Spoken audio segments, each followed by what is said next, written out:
City, 116th Street and Coastal Highway, part of the Ravens Beach Bash activities. And the big news is we are your new home on Delmarva, a Baltimore Ravens football starting October the 9th after the Orioles wrap up our first game, Ravens-Redskins, 1 o'clock kickoff with a pregame at 12:30. We're excited about that. We got Wayne Cannon's getting ready for the weekend coming up. He's live on location here. We'll have Steve Pappas again, the owner of the Turtle, to talk about the 40th anniversary, and Wayne will relive some memories as well, so we're looking forward to that. Right now, Annette Reeping, who was on earlier this week with Bob Steele, is joining me with Operation Seize the Day. And Annette, for those that don't know about Operation Seize the Day, why don't you give us a little bit of background?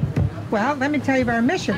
Our mission is to organize and facilitate a Beach Week event for wounded soldiers and their families as a means of showing appreciation for their service and sacrifice. It is our hope that such a community-based gesture will be comforting and help ease their transition back into life. We bring 30 Wounded Warrior families to Bethany Beach with 100% volunteer community group.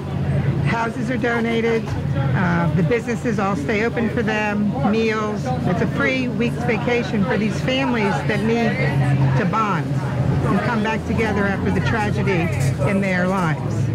It will be our 4th year, so we're very excited. We have 3 years of experience. In the 3 years, we've impacted about 500 people.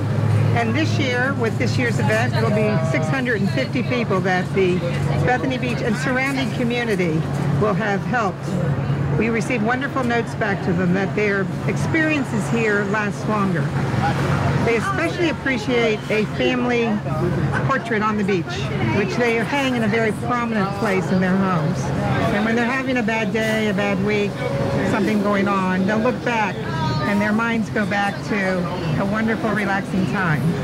Well, and that it's one of those things that you think about at the beach where why didn't we think of this before? It's a great idea to utilize this beautiful area to have wounded vets come to the beach, enjoy a week. And I think we've talked about this before when you've been on, taking their mind off of what they have to deal with on a day-in and day-out basis, or if they still obviously have to deal with it physically. It's a lot easier to do it with the sand and the water than maybe being at home. Absolutely. And some of them have never seen the ocean. Never been on a boat, never been on vacation. I mean, these are our soldiers who went to war, they came back to a hospital, then they went home, not the same, and the families are all adjusting. And they also are very isolated in their communities. And sometimes they'll be out at an event, and perhaps an episode happens in front of the family or things such as that. Here, they get to see the children laughing and playing and having a good time versus crying or experiencing some of the things they experience. They tell us they've never been in a town or a community that is so embracing. They come up and shake their hands, thank them for their service, and give them all the amenities that we take for granted here in this wonderful, peaceful area we live in. Well, I talked about this on Memorial Day. I think, too, with the amount of retirees, it certainly helped because this area does an outstanding job in remembering those fallen heroes, but also with remembrances of current and past soldiers and reaching out to them and helping them, remembering them, memorializing them.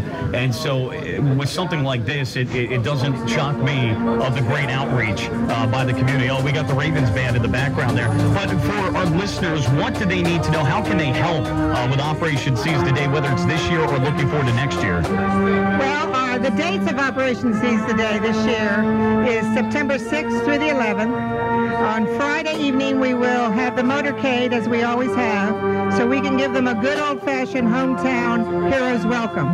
And the families will be leaving Sea Colony on the buses, going up Route 1 north, down to Route 54, down to Freeman Stage. And the community in the past have been lining the streets with their flags and welcoming them. So they can do that, as well as buy tickets for the program that night, which is Bruce in the USA. Excellent. And now, in the future here, will you be expanding it where folks that want to donate their home for a week, that maybe you'll go higher than 30, or are you just looking, I know we talked about this before, hoping that other towns get involved in expanding? We don't feel we can support anything larger than the 30 families we bring. Right, and it is a lot, and you guys do a great job, and I know the business community reaches out with gift certificates and things like that, too. Yeah, we tried 35 families, and it became too much for us to try and facilitate and coordinate. But yes, we would like other communities to copy it. We've built a model. We'll help them. We'll coach them. We'll share with them everything we know. And wouldn't it be wonderful if even just here in Dewey and Rehoboth Beach and Ocean City, if Labor Day week was Wounded Warrior Week? Absolutely. What's the website and phone number where people can get more information and donate, help out in any way that they can? They can go to www.operationseastheday.org. Volunteers, we are looking at what we need for this year, different categories. We will open up that on July 15th. People can go on and sign up to help us facilitate and orchestrate the event. Excellent. Well, Annette, we'll have you back here in the near future because we want a big turnout for the wounded veterans. And again, thank you so much for all that you do. Well, thank you, Mike, for your support and the station's support. And we look forward to meeting our new families. We will be bringing back 5 alumni families to assist us with the new families relaxing and getting acclimated to being on vacation. And this year we've also put 2 alumni families on the operating board. So as we make decisions and create events, they can give us the feedback from their perspective. All right, excellent. Annette, thanks so much. We appreciate it. You take care.